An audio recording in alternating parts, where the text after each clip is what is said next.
Olá, eu sou Neemias, um homem que viveu em tempos de grandes desafios e mudanças. Minha vida começou no cativeiro babilônico, longe da terra que Deus prometeu a nosso povo. Na corte persa, servia como copeiro do rei Artaxerxes, uma posição de honra e responsabilidade.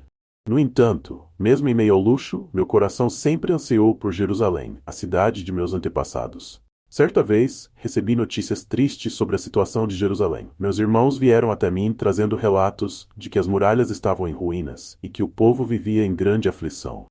Ao ouvir isso, minha alma se entristeceu profundamente. As lágrimas escorriam pelo meu rosto, e eu não conseguia me conter. A dor do meu povo era minha dor. Decidi que precisava fazer algo. Passei dias em oração, implorando a Deus por orientação e força. O peso da responsabilidade sobre mim era imenso, mas sabia que não poderia ficar parado. Em meio a essa angústia, senti um chamado para agir. Era hora de retornar a Jerusalém e reconstruir o que havia sido destruído. Com coragem, fui até o rei Artaxerxes. Orei antes de entrar em sua presença, pedindo a Deus que me desse palavras sábias. Quando finalmente falei, pedi permissão para voltar à minha terra natal. Para minha surpresa, o rei não apenas consentiu, mas também me deu cartas para garantir minha segurança e recursos para a jornada. Eu estava determinado a cumprir minha missão. A cidade estava em ruínas, e o desânimo pairava sobre o povo. Eu sabia que precisava agir rapidamente. Convidei os líderes e os habitantes da cidade para uma reunião. Com paixão e fervor, compartilhei minha visão de reconstruir as muralhas. A resposta do povo foi encorajadora. Juntos, decidimos que não poderíamos permitir que o medo e a desolação nos dominassem. Começamos a trabalhar dia após dia, levantando tijolos e pedras. Cada dia, o progresso era visível, mas os desafios também eram grandes. Nossos inimigos não estavam satisfeitos com nossa determinação. Sanbalat e Tobias, líderes dos povos vizinhos, fizeram de tudo para nos intimidar. Eles zombavam de nós, tentando semear a discórdia. Mas em vez de desistir, encontrei força na oração e na unidade do povo. Cada ameaça nos uníamos ainda mais. A fé tornou nosso alicerce. À noite eu monitorava o trabalho, garantindo que todos estivessem seguros. Montamos guardas, pois sabíamos que o perigo estava sempre à espreita. Em meio a essa luta, a esperança começou a brotar nos corações de todos. A determinação do povo crescia e, com ela, a confiança de que estávamos realizando a obra de Deus. Os dias se transformaram em semanas, e as muralhas começaram a tomar forma. O povo estava motivado e trabalharam incansavelmente. Lembro-me das famílias unidas, lado a lado, colocando suas mãos na obra.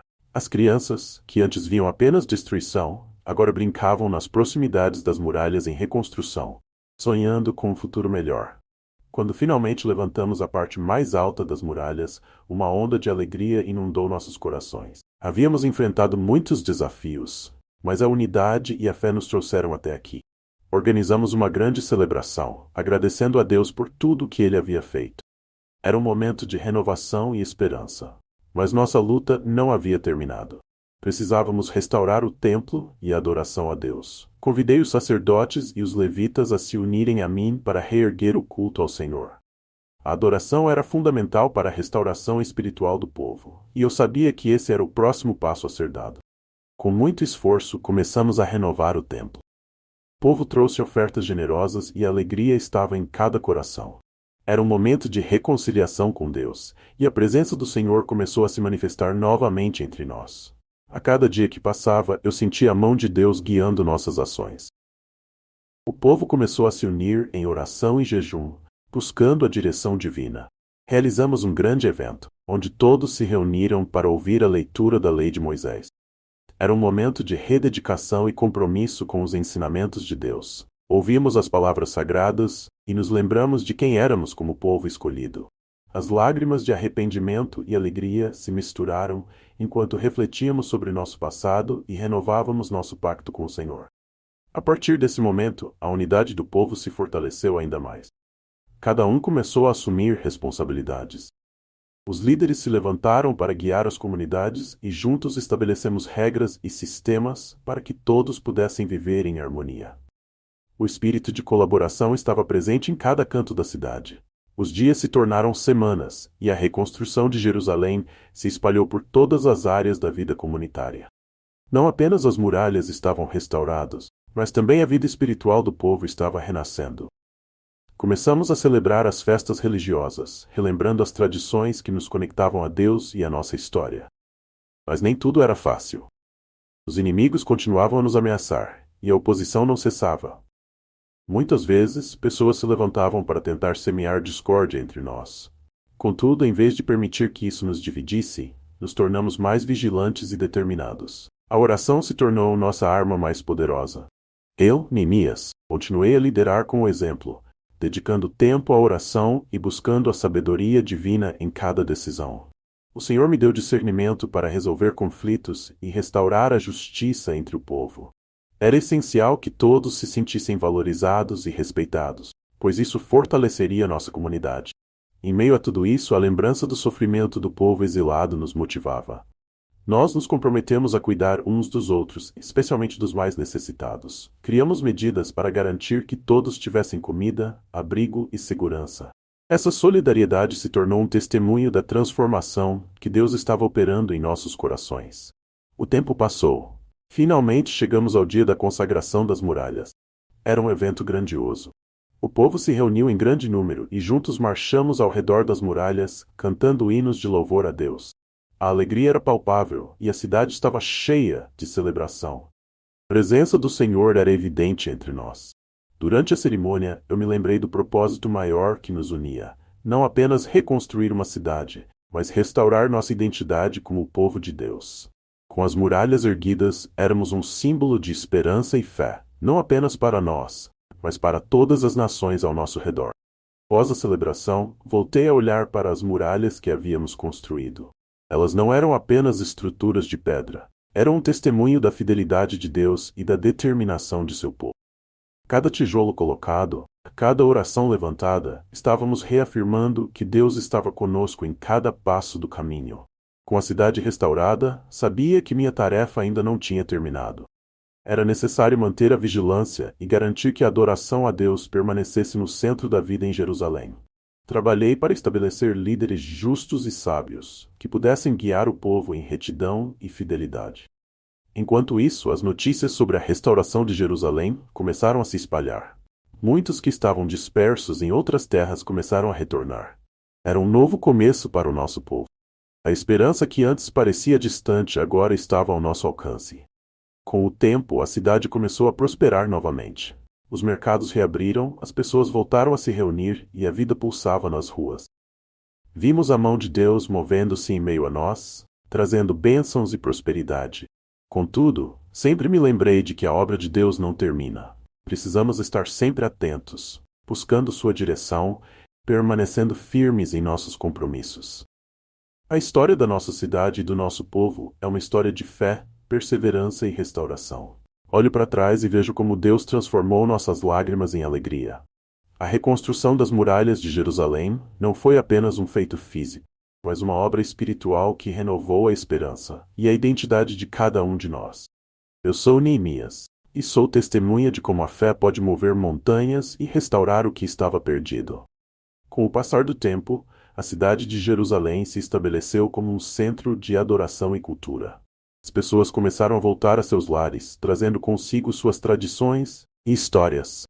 Nossos filhos e filhas cresceram em um ambiente onde o temor do Senhor e a obediência às suas leis eram os fundamentos da vida cotidiana. As crianças aprendiam sobre as promessas de Deus, e os anciãos compartilhavam as histórias de como havíamos superado o exílio e a destruição. Cada nova geração, a importância de manter a aliança com Deus se tornava mais evidente. Reuniões comunitárias se tornaram comuns, onde discutíamos não apenas as necessidades práticas da cidade, mas também como poderíamos permanecer fiéis aos mandamentos de Deus. A palavra de Deus, que antes havia sido negligenciada, agora era lida e estudada com fervor. Em uma dessas reuniões, percebi que era necessário um reavivamento espiritual. Convidei o povo a se reunir na praça, onde a lei de Moisés seria lida publicamente. A multidão se reuniu, e enquanto Esdras, o escriba, lia as escrituras, um profundo sentimento de reverência tomou conta de todos. O povo começou a chorar ao ouvir as palavras que revelavam nossas falhas e a bondade de Deus. Mas em vez de desespero, eu os encorajei a se levantarem e se alegrarem, pois o Senhor tinha propósitos de esperança e um futuro para nós. Não se entristeçam, eu disse. A alegria do Senhor é a nossa força. Essas palavras ecoaram na multidão, e as lágrimas se transformaram em sorrisos. O povo começou a celebrar, a fazer festas e a compartilhar alimentos. Era um momento de renovação, onde cada um se comprometia a viver em harmonia e a cuidar do próximo. No entanto, não demorou para que desafios surgissem novamente. A oposição de vizinhos e inimigos que sempre estiveram de olho em nossa cidade começou a se intensificar. Eles tentaram desestabilizar nossa comunidade, espalhando rumores e incitando desconfiança. Mas unidos, permanecemos firmes, organizamos grupos de vigilância e mantivemos a oração como nossa prioridade. Sabíamos que a nossa luta não era contra carne e sangue, mas contra as forças espirituais que queriam ver nossa queda. Com o passar dos anos, estabeleci um conselho de líderes sábios e justos para ajudar a governar a cidade. Cada um deles era escolhido por sua integridade e amor ao Senhor. Nós implementamos reformas e leis que garantiam a justiça para todos, incluindo os menos favorecidos. A prática da justiça social se tornou um dos pilares de nossa comunidade. Além disso, enfatizei a importância de ajudar os pobres e os necessitados. Criamos um sistema de apoio para aqueles que enfrentavam dificuldades, garantindo que ninguém fosse deixado para trás. O amor e a compaixão se tornaram a marca registrada de Jerusalém. À medida que a cidade prosperava, também nos tornamos um farol para as nações ao nosso redor. Pessoas de terras distantes começaram a vir a Jerusalém, atraídas pela fama de nossa adoração e justiça. O templo se tornou um lugar de peregrinação, onde as pessoas vinham buscar a presença do Senhor. Assim, a visão de Deus para nossa nação se expandiu, e a luz de Jerusalém começou a brilhar mais intensamente. Mas, mesmo em meio a todas essas bênçãos, eu sabia que era crucial lembrar as lições do passado. Não podíamos nos tornar complacentes ou esquecer a fidelidade de Deus. Portanto, continuei a incentivar o povo a permanecer em oração e a se voltar para as Escrituras. A adoração a Deus e a busca pela sua vontade eram essenciais para nossa continuidade. À medida que os anos passavam, sentia que meu tempo como governador estava chegando ao fim. Comecei a pensar em como garantir que a próxima geração manteria a fé e os princípios que havíamos estabelecido. Assim, comecei a treinar e mentorizar líderes mais jovens, instruindo-os nas verdades de Deus e na importância de liderar com integridade. Antes de partir, reuni o povo e compartilhei meu coração. Deus nos trouxe até aqui por meio de sua graça, eu disse. Nunca esqueçam os caminhos que ele nos ensinou e mantenham-se firmes em sua palavra. Esta cidade e este povo são um testemunho da sua fidelidade. Quando finalmente deixei Jerusalém, fiz isso com a certeza de que a cidade estava em boas mãos. A obra que começamos juntos não foi em vão. Através da graça de Deus, a cidade se tornaria um símbolo de esperança e fé, não apenas para nós, mas para todas as nações. Os anos que se seguiram foram repletos de desafios e alegrias, mas sempre com a certeza de que a presença de Deus estava conosco. A cidade floresceu e se tornou um centro de sabedoria e adoração. As histórias de nossas lutas e vitórias foram passadas de geração em geração, e o povo de Jerusalém se uniu em torno da missão de viver de acordo com os princípios divinos. Um compromisso renovado a cada novo amanhecer. As reformas que implementamos, a justiça que buscamos e o amor que cultivamos tornaram-se a estrutura sólida sobre a qual nossa comunidade se ergueu. A diversidade que antes poderia ter nos dividido, agora nos enriquecia, e as diferenças entre nós foram transformadas em força, à medida que trabalhávamos juntos para o bem comum. Com o tempo, Jerusalém se tornou um lugar de paz, onde o povo se reunia em harmonia para adorar, celebrar e se apoiar mutuamente. As sombras do passado foram deixadas para trás e a cidade se ergueu como um testemunho vivo da fidelidade de Deus. Pessoas de fora eram atraídas pela luz que emanava de nossas vidas, desejando entender o segredo de nossa unidade e alegria. Na minha velhice, ao olhar para Jerusalém do alto de uma colina, senti uma profunda gratidão. O templo reluzia sob o sol e as vozes de adoração ecoavam pelas ruas. O povo vivia em paz, fiel aos ensinamentos que haviam sido semeados em seus corações. O legado que deixei era um testemunho de que, quando confiamos em Deus e seguimos suas direções, mesmo os maiores desafios podem ser superados. Confiava que Jerusalém continuaria a ser um farol de esperança e fé, um lugar onde a presença de Deus era sentida e onde sua palavra era levada a sério. O futuro da cidade estava nas mãos de Deus e nas mãos dos líderes que havia preparado. E assim, enquanto me despedia desta vida, sabia que a história de Jerusalém não terminaria ali. A obra de Deus continuaria, e eu poderia descansar em paz, sabendo que fiz minha parte. Jerusalém, minha amada cidade, sempre será um símbolo da esperança divina. Um lugar onde corações se voltam para o Criador e onde a alegria e a justiça triunfam. E assim, com um coração cheio de amor e gratidão, entreguei meu espírito ao Senhor, confiante de que Ele sempre estaria com seu povo, guiando-os em sua verdade. E assim a história de Jerusalém prossegue, eternamente escrita nas páginas do coração humano e na eterna fidelidade de Deus. E esta foi minha história. Até mais.